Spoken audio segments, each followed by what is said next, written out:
हो गए हो।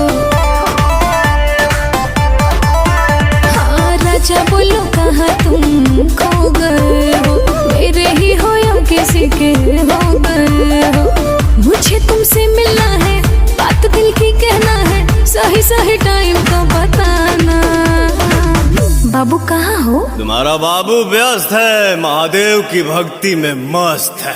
अच्छा और सावन सुनो तुम नजर नहीं आना, तेरा बाबू हो चुका है महादेव का दीवाना।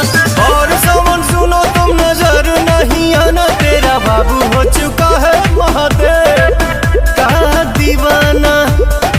जब जमाना मुश्किल में डाल देता है, तब मेरे भोले हजारों रास्ते निकाल देता है। क्या बात कर रही है? onlinebhojpuri.com।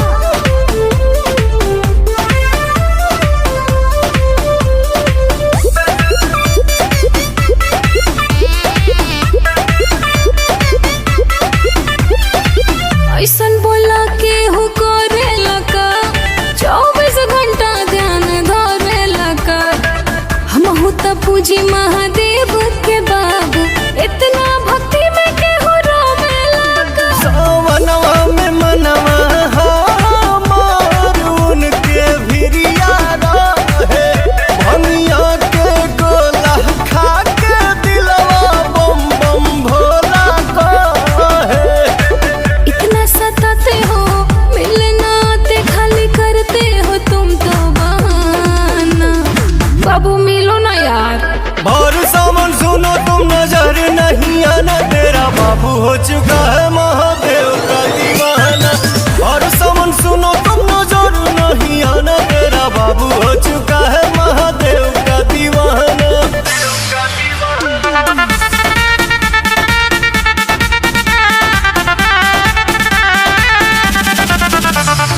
onlinebhojpuri.com।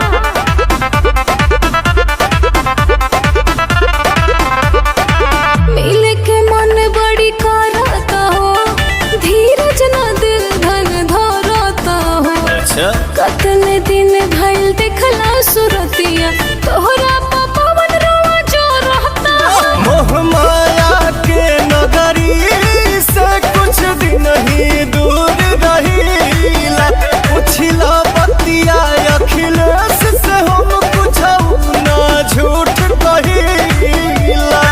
मर्जी चलाते हो क्यों पगलाते हो, क्या अच्छा लगता है तड़पाना। बाबू रांची भेजोगे क्या? और सावन सुनो तुम नजर नहीं आना, तेरा बाबू हो चुका है महादेव का दीवाना। अच्छा? और सावन सुनो तुम नजर नहीं आना, तेरा बाबू हो चुका है महादेव का दीवाना। onlinebhojpuri.com।